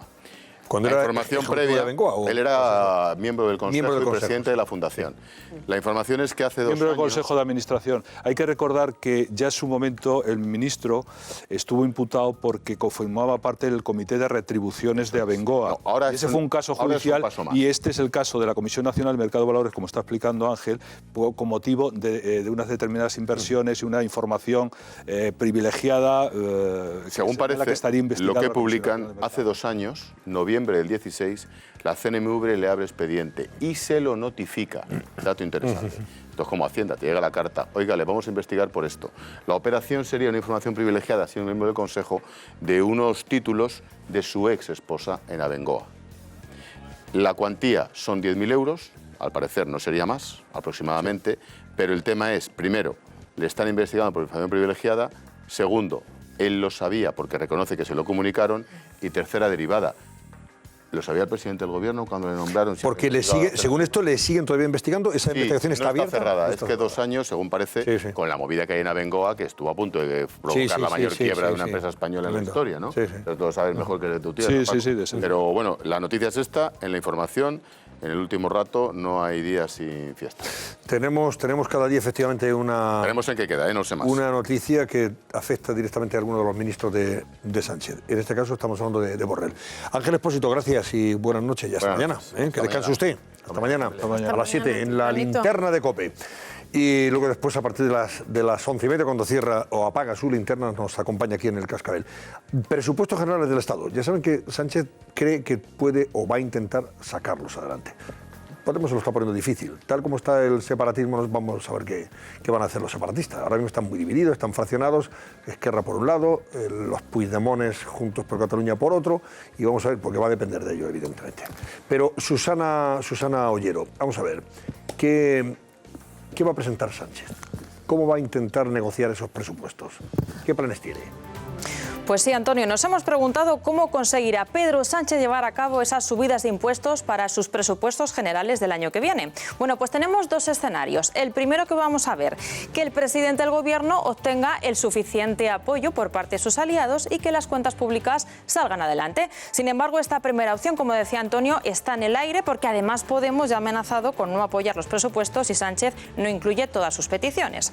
Así que, en el caso de que el presidente no tenga el apoyo esperado, tenemos un segundo escenario, el de convocar una prórroga a esa aprobación de los presupuestos como hizo Mariano Rajoy y aprobar 2 decretos ley. El primero, para incluir la tasa Google, impuestos al IRPF y también impuestos que afectarían a grandes sociedades. Y un segundo decreto ley para recoger esa agenda social que Pedro Sánchez quiere financiar con los nuevos impuestos y reconstruir, según él dice, el estado del bienestar. Bueno, sea como fuere, tenemos estos 2 escenarios, pero Pedro Sánchez querría que esos presupuestos estuvieran aprobados a más tardar en febrero del año que viene para que eso no interfiriera en la campaña de las elecciones autonómicas y municipales del mes de mayo. Veremos, Antonio, lo que sucede finalmente. Y tenemos el asunto de las pensiones de por medio. Hoy ha hablado la ministra de Trabajo, Magdalena Valerio, y además ha sido muy realista. Ha dicho, mire usted, si no ponemos remedio, de aquí a 2 años, cuando se incorpore el baby boom a la jubilación, o sea, que empiecen a cobrar sus pensiones, no hay dinero para pagar. El sistema no puede pagar esas pensiones. En 2020, tiesos como la mojama. A ver qué hacemos de aquí al 2020. Pero ha sido muy realista. Octavio Granado, el responsable de la Seguridad Social, también ha hablado del tema. Ya, en fin, ha venido a echarle un poco la culpa al gobierno de Rajoy de que si gestionó bien o gestionó mal el asunto y tal y cual. Teniendo en cuenta lo que se encontró Rajoy en el 2011 o 2012, más vale que se hubiera quedado ya el señor Granados. Pero bueno, vamos a escuchar a los dos y le voy a preguntar a Joaquín Bizmanos, el responsable de la información económica en COPE, que nos diga o nos dé su opinión sobre el particular. Escuchen. Ahora mismo lo que tenemos encima de la mesa, y lo va a debatir el Pacto de Toledo y está también en la mesa de diálogo social, es que solamente con cotizaciones en estos momentos ya no se puede mantener el sistema público de pensiones. La dotación final del fondo de reserva de algo más de 8.000 millones en la actualidad se encuentra disminuida. El fondo de reserva desde mediados del año pasado, desde mediados de 2017, tiene situados todos sus valores en una rentabilidad negativa. Creo que hubiera sido posible simplemente señalarlo, tener otras previsiones. Naturalmente, esto hubiera exigido tener una planificación. Bueno, eso decía el señor Granado. En cualquier caso, los unos por los otros, la casa imparable. El problema es muy serio, muy grave, y esto tiene que afrontarse con sentido de Estado. Joaquín Bizmanos, jefe de Economía de la cadena COPE. Buenas noches, Joaquín. ¿Qué tal, Antonio? Muy buenas noches. Mientras discutimos si son galgos o podencos, ¿qué solución tienen las pensiones en España? ¿Qué se está barajando? Bueno, pues primero había que hablar de las palabras, de las acusaciones que ha lanzado hoy el secretario de Estado de la Seguridad Social, Octavio Granado. ¿Es verdad, es mentira? Bueno, son medias verdades, no dice toda la verdad. Es cierto que el anterior gobierno sí cambió el criterio de gestión del Fondo de Reserva de la Seguridad Social a comienzos de 2017. Lo que hizo es que el dinero que quedaba lo invirtió en deuda a corto plazo, y con la política monetaria que tiene el Banco Central Europeo lo que ha pasado es que ha habido rentabilidad negativa reserva y efectivamente esa inversión ha arrojado pérdidas. Eso ahí Granado tiene razón. El problema, y lo que no dice Granado, es que la gestión que se hizo en los años anteriores por parte del Partido Popular fue bastante buena. De hecho, me recordaban hoy que la rentabilidad media del Fondo de Reserva de la Seguridad Social ha sido del 5%, que ni siquiera muchos planes de pensiones privados han conseguido lograr esa rentabilidad. Por parte de Granado no ha dicho, por tanto, toda la verdad, y eso hay que añadirlo. La verdad es que en el Partido Popular estaban hoy un poco molestos con la actitud del actual secretario de Estado de la Seguridad Social y sobre todo me recordaban dos cosas al hilo de esas acusaciones. Primero, que Octavio Granado, cuando estaba con Zapatero, dejó ya en el año 2011 la Seguridad Social en déficit. Y dos, me recordaban que un poquito antes de la crisis económica lo que planteaba el gobierno Zapatero, el gobierno socialista, era precisamente invertir el Fondo de Reserva de la Seguridad Social en bolsa. Fíjate, después de todo lo que vimos con la crisis y después de lo que ha pasado en el IBEX 35, ¿qué hubiera pasado con esa hucha de las pensiones? Claro. Bueno, pues vamos a ver. Ahora la clave es conocer las soluciones que en ese pacto de Toledo se encuentra esta difícil situación. Gracias, Joaquín. Un abrazo fuerte. Un abrazo. Buenas noches. Vamos a la última pausa de la noche, o penúltima, que tengo aquí las portadas de los periódicos que vienen, vamos, que arden. Ahora vamos a comentar noticias que no nos vamos a olvidar, ¿eh? Gloria del señor Rosell, el todavía presidente de la COE. Están que fuman en pipa con él, los empresarios. Ahora lo contamos, solo pierden hasta ahora.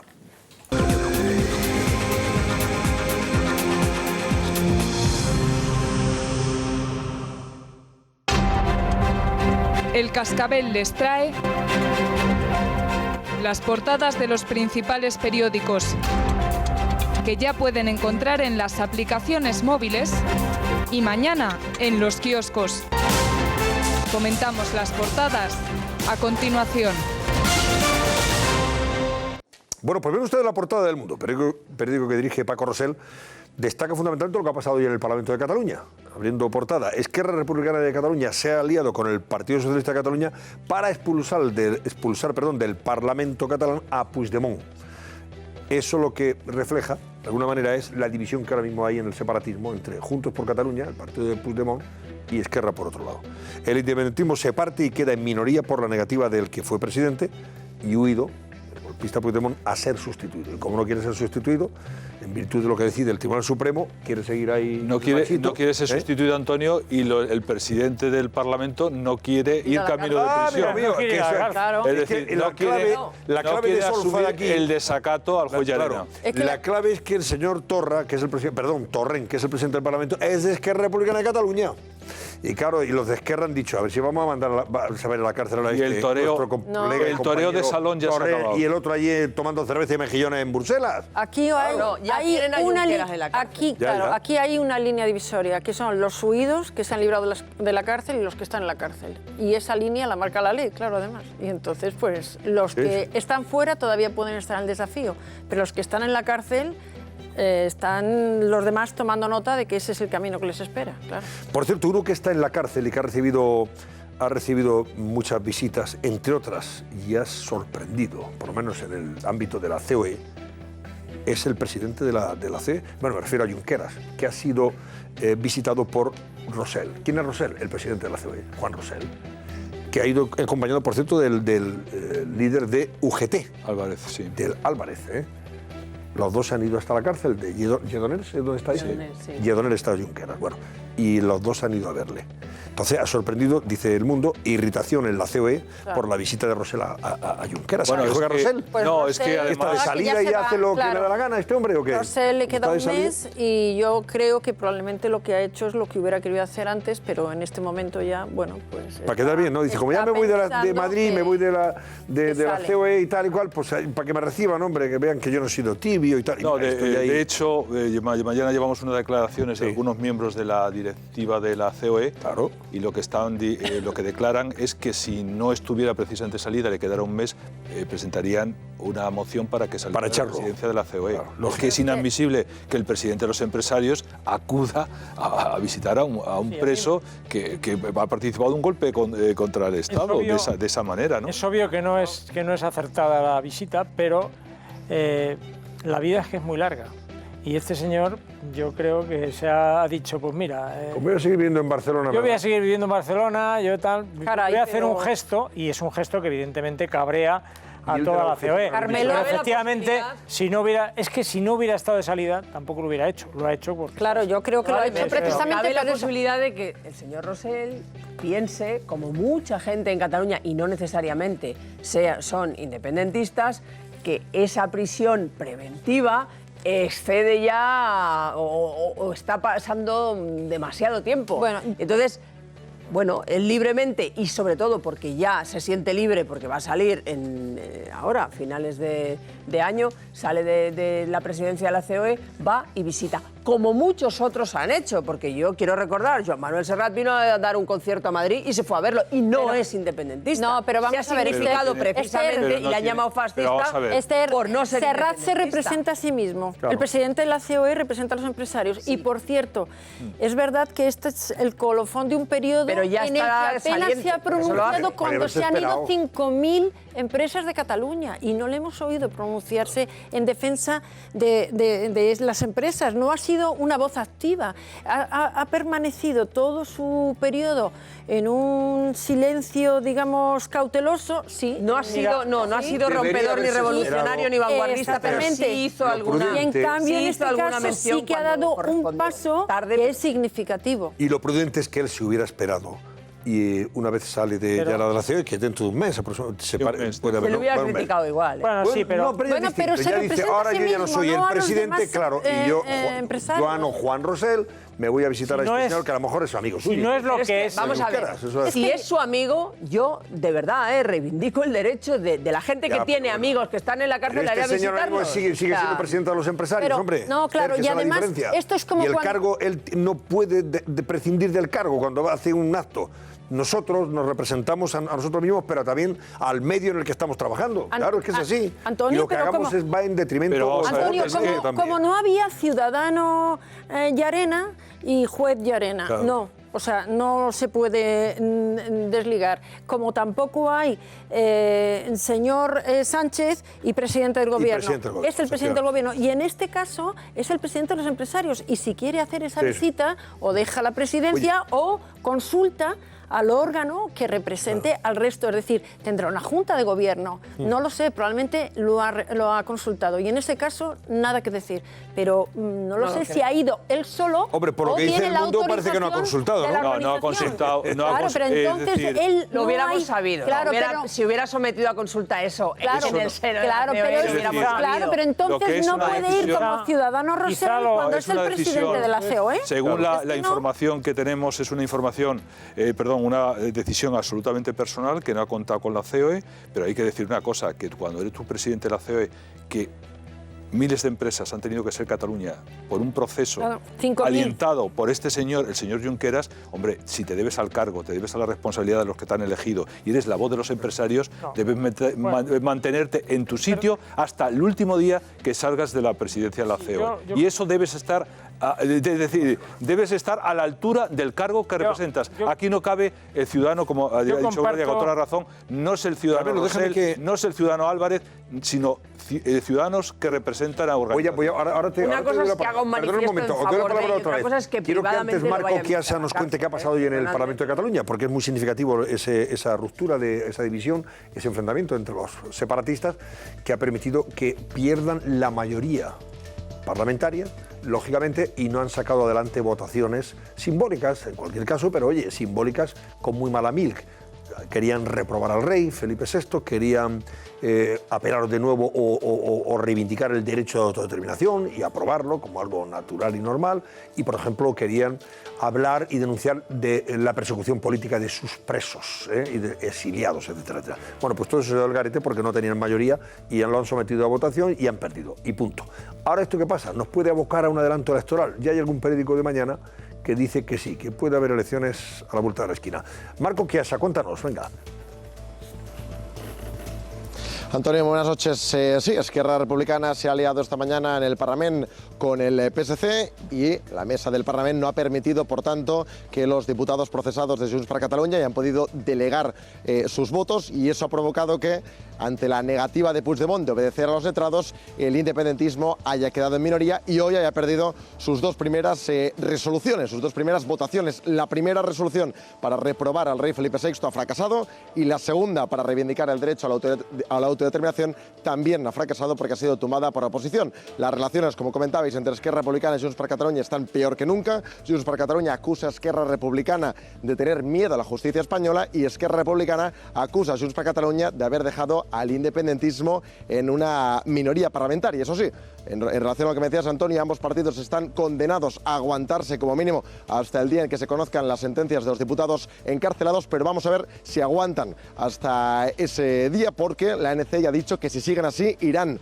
contra el gobierno, y Òmnium hoy ha dicho que están profundamente decepcionados con lo que ha ocurrido hoy en la Cámara catalana, y a nivel social, evidentemente, quienes pensaban que durante el mandato de Torra sería efectiva la República, hoy ya se lo están empezando a quitar de la cabeza, Antonio. Bueno, gracias Marco Chiesa, Barcelona. En fin, así están las cosas. Esto bueno, pues pone de manifiesto que las elecciones pueden estar más cerca que nunca. A ver, Carmelo, ¿qué decías? Que vamos a... Bueno, no, estaba intentando introducir alguna sobre el tema de Rosell.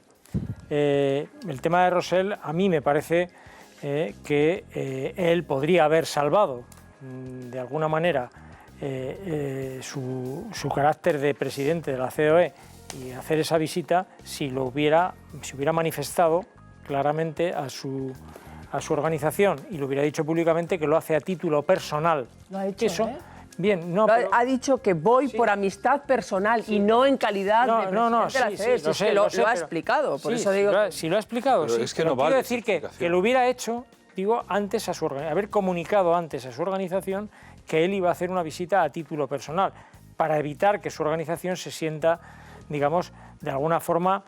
concernida, o traicionada. Pero... He de decir que yo no tengo dudas de que el señor Rosell no es independentista, y así lo ha manifestado en alguna vez. Claro, no lo es.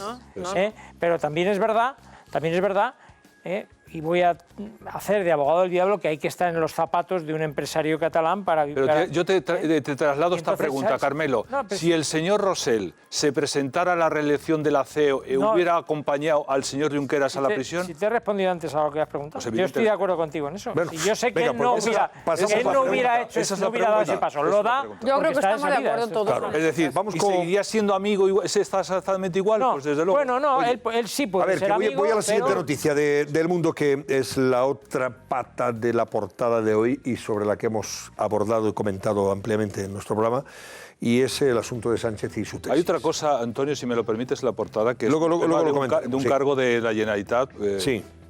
Bueno, es un cargo actual de la Generalitat que montó el censo ilegal del 1 de octubre, del referéndum, y en un SMS que le interceptaron, parece que decían los hijos de PU, de los guardias civiles, están en Unipos. Unipos es la empresa que hizo el reparto de las papeletas, ¿no? Espero que esté todo enviado. Es una información sobre todo lo que va apareciendo, ¿no? Sigue en el cargo, ¿eh? Y sigue en el cargo y participó y montó el censo electoral. O sea que... Bueno, pues dais el nombre, me imagino, en la información de dentro, ¿no? Pues sería una oportunidad ahora buena para... No sé, claro, esto no lo van a echar, evidentemente. Si se aplicara nuevamente el 155 es probable que sí, saliera de naja del cargo. Bueno, la foto de portada es la de Pedro Sánchez. Es un cuadro, ¿no? Porque no veo bien la... Sí, es el acto. Hoy ha sido el Día de la Comunidad. La Comunidad de Valencia, sí que ha estado ahí, el Día de la Comunidad Valenciana. Bueno, en un frente de un cuadro. Sánchez falta su palabra y no explicará su tesis en el Senado, es el titular. El 20 de septiembre dijo que si el PP quiere que comparezca, comparece en el Senado, y hoy, 9 de octubre, ha dicho no acudir al Senado porque quiero prestigiarlo, que es lo que hemos estado comentando al comienzo de nuestro programa. Y el Congreso que pide la dimisión de la ministra Delgado, la ministra de Justicia, por mentir sobre Villarejo. También se hace eco el mundo en su portada de la situación en Caracas, en Venezuela. Tanto la ONU como la Unión Europea como la OEA, la Organización de Estados Americanos, exigen a Venezuela, a Maduro, que dé explicaciones por el suicidio del opositor. El gobierno el gobierno de España ha convocado también al embajador venezolano y le ha pedido una investigación independiente. Bueno, eso es como pedirle peras al olmo, ya ves tú. A este se lo cargaron y punto, vamos. Uno que se cayó por una ventana. No, Qué casualidad. No, se tiró, dicen bueno, que se tiró, por eso digo que se cayó. Ellos dirán, no, es que se cayó, es que, bueno, pues el hombre te quería tomar el aire. A este lo tiraron, vamos, lo tiraron de todas. ABC, portada ABC. Atención a la portada ABC. Es un sello de Correos con la cara de Pedro Sánchez. Sánchez pone a Correos a su servicio, dice ABC. Dice, o explica el periódico, que Juan Manuel Serrano, que es el hombre fuerte ahora de Correos y que fue jefe de gabinete de Sánchez en el PSOE, ha purgado a la cúpula de la empresa pública, a la cúpula de Correos, y está alardeando de su misión como presidente de esa empresa, de Correos. Le ponen en su boca estas palabras. Si con 200.000 euros de crowdfunding le llevé a Pedro Sánchez a la Moncloa, imagínate lo que puedo hacer con lo que tengo aquí. ¿Cuál es el presupuesto de Correos? ¿Lo conocemos? Unos cuantos millones, ¿no? Sí, bastante. Pues a eso se refiere. Hay que comprar a Como tire de beta Serrano, vamos, nos deja sin sellos. Está claro. Sí, se habló que es una información que habrá que leerla con detenimiento en estas próximas horas, ¿no? Se habló en su momento que Juanma Serrano iba destinado a seguir como jefe de gabinete en la Moncloa, y al nombrar a Iván Redondo parece que la compensación ha sido este nombramiento y, bueno, digamos, no parecía la persona idónea para dirigir un departamento de esa naturaleza como son los Correos, ¿no? Vamos a ver a ver qué queda la cosa, ¿no? De todas formas, leeremos esa información de ABC, que es la que lleva su portada. En su portada de titulares también habla del secesionismo, que ha perdido la mayoría en el Parlamento por su división interna. La bronca de Juntos por Cataluña y Esquerra les impide reprobar al rey y defender la autodeterminación. Y el Tribunal Superior de Justicia de Cataluña ve indicios de delito en un insultante artículo firmado por Torra en su día, pero considera que está prescrito. El famoso artículo este que firmó sobre el odio a los españoles, no, sobre la bestia humana. La bestia, exactamente, las bestias españolas, etcétera, etcétera. Bueno, pues el Tribunal Superior de Justicia de Cataluña dice que puede haber delito de odio en esas palabras, en su escrito pero como ha prescrito ya no entra. Sí, han transcurrido más de 5 años y por tanto está prescrito. También destaca ABC que Sánchez se niega ahora a responder al Senado por su tesis, cambia de criterio y se escuda en que la Cámara Alta se desprestigia si le pregunta sobre los plagios. Y Defensa, el Ministerio de Defensa, que ha prescindido de la tradicional campaña institucional del 12 de octubre, esa campaña que se hacía para, en fin, elevarnos la moral a los españoles, ¿no? Y también habla del Congreso, que pide el cese de la ministra Delgado, la ministra de Justicia, por sus artículos con Villarejo. Sobre este asunto de la fiesta nacional, a ver qué opináis vosotros. Dice La Razón que el Gobierno ha borrado el orgullo de ser españoles de la fiesta nacional y ha eliminado del spot promocional, de ese anuncio promocional de la fiesta, las referencias a la unidad de España y los guiños a Cataluña. Y también habla de un desfile a prueba de abucheos. Será que va a alejar a la gente, ¿no? Para que no haya abucheos como en los tiempos de Zapatero. ¿Sabéis que a Zapatero se le abucheaba el 12 de octubre? Sí. Vamos, cada 12 de octubre, cada vez que llegaba, en el momento había concierto de Pito. En el momento de la oración a los caídos. No, ahí no, era en el momento. ¿Cómo que no? Sí, perdona, que yo he ido. Era a la llegada y a la salida. Hombre, ¿cómo que no? No, durante el la momento de la oración, sí. Hombre, claro. Precisamente. Bueno, yo eso no recuerdo. Que se escuchaban los abucheos. Y los insultos. Joder, vaya. Que a mí me parece que, hombre, tú puedes estar en absoluto desacuerdo con el señor Zapatero cuando era presidente, que había algunos, tenían muchos motivos para estar en desacuerdo, pero, hombre, respeta el acto. Y había gente que estaba abucheando, que iba allí a abuchear, y daba igual que fuera el homenaje a la bandera, al soldado caído, a lo que fuere.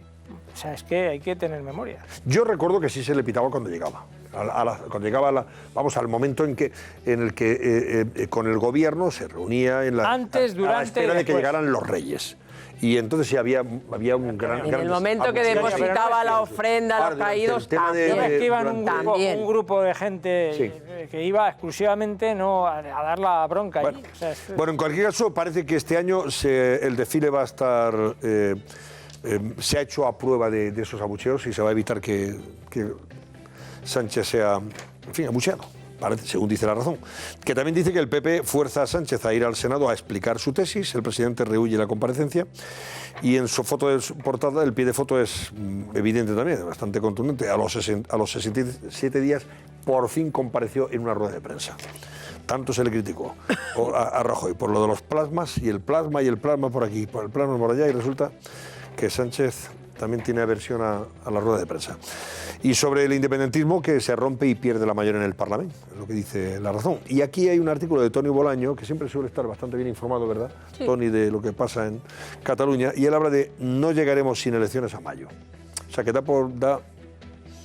a entender que antes de mayo se convocan también elecciones en Cataluña. Así que, hombre, hay un asunto que también destacan algunos periódicos, entre otros La Razón, y habla de la actitud de Rufián, chulesca, machista y de matón. ¿Qué ha pasado?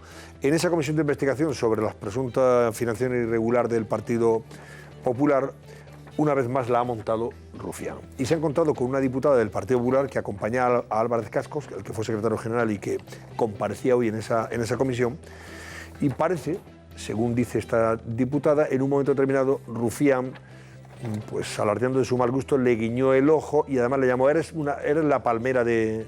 Empezó llamándola palmera. Palmera como palmera de aquí de Álvarez. Y luego la otra respondió llamándole imbécil. Y luego le guiñó. Entonces, después de llamarle imbécil, dice ella que le guñó el ojo. No, vamos a verlo. Le llama ver la secuencia. Que no me guiñes el ojo, cuando imbécil. Le guiñe el ojo. Después de guiñarle, de que ella entiende que le guiña el ojo, la rufianada, el rufián comete la rufianada y después es cuando tiene la respuesta. Que puede ser más acertada o menos acertada, pero evidentemente fue la consecuencia de esa rufianada. Vamos a verlo. De verdad que voy a intentar centrarme, ¿eh? Y se lo prometo también a su palmera de al lado. Señor presidente, no mire, me acaba de llamar palmera, señor presidente, pido amparo a la mesa. Pero hágame un favor. Está bien, hombre, no me guiñes el ojo, imbécil. Pero, vamos a ver, mire, vamos a ver. A mí me puede llamar palmera y no puedo llamar imbécil. Y va y me guiña el ojo. Ya está bien. ¿Dónde están las actitudes sexistas? Vamos a ver. Y el apoyo de las mujeres a otras mujeres. Vamos a ver. Cuando es del PP, no. Pero, señora, ya está bien, señor presidente.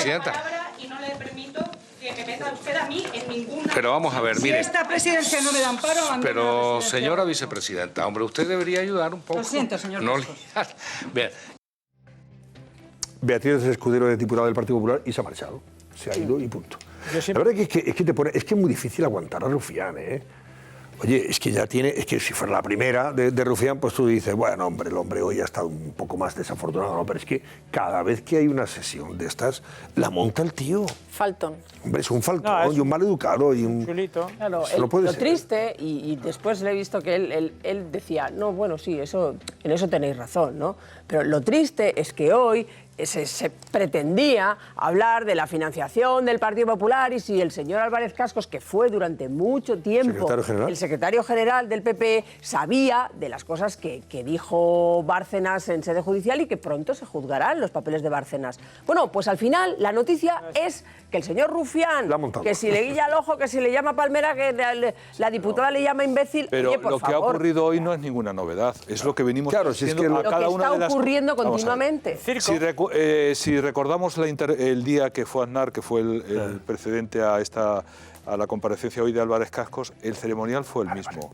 Es decir, el señor Rufián se pone muy serio, dice que va a procurar tal, que va a concentrarse, tal y cual. El siguiente paso es llamar palmeros. El otro día lo que hizo llamar palmeros a los escaños donde estaban los del Partido Popular. Sí, esta vez lo que pasa es que lo ha hecho la vicepresidenta, la llamó palmera. Es decir, es la misma historia, es la provocación constante, montar el circo, montar el número y que todo el mundo gire alrededor del personaje, porque el personaje se gusta a sí mismo. Y además los medios le damos cancha a ello. Entonces la voluntad no es esclarecer si el señor Álvarez Cascos conocía la caja B o no, asunto del que no se va a hablar mañana ni siquiera hoy, porque vamos a estar pendientes del ombligo de este señor. Eso es lamentable. Oye, de la rufianada. Tenemos 20 segundos y volvemos para seguir repasando los periódicos. 20 segundos y estamos de vuelta, o sea que no se vayan.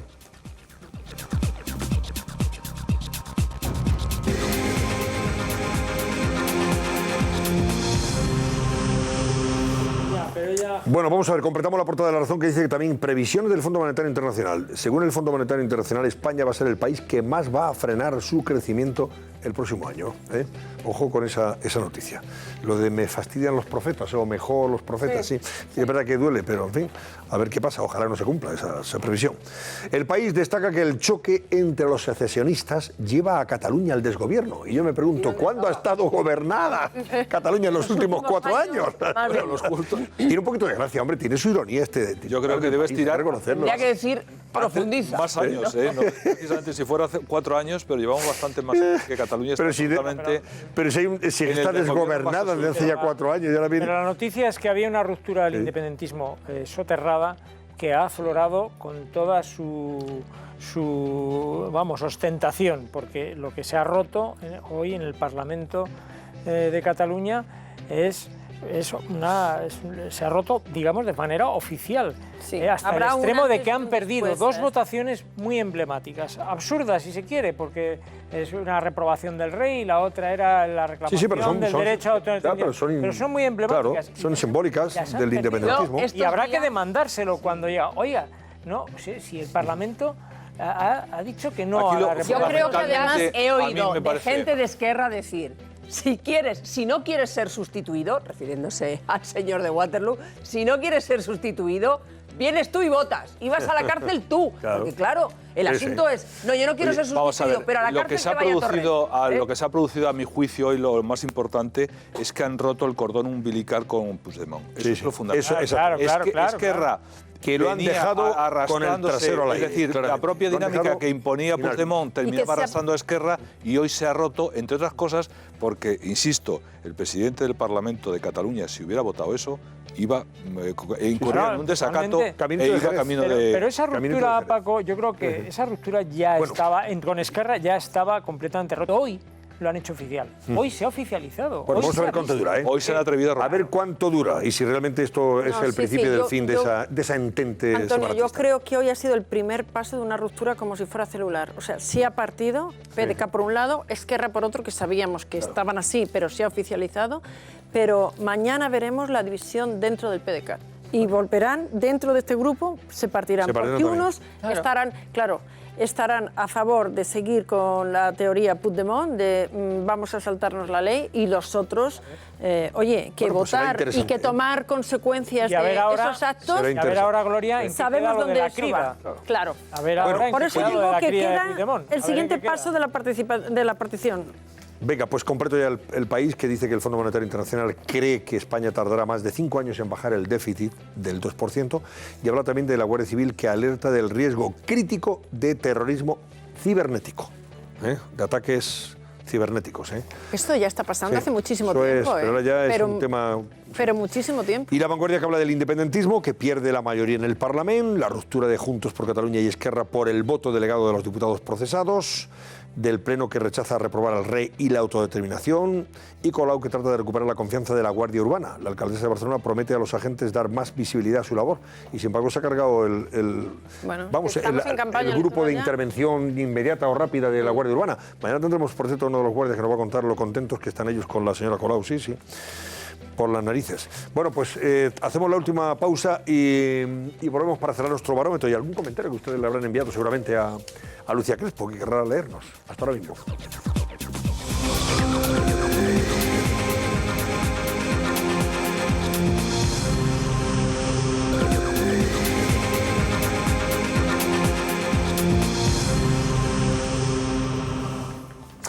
Susana Ollero, ¿y qué va a ser hoy noticia? Hoy miércoles ya, venga.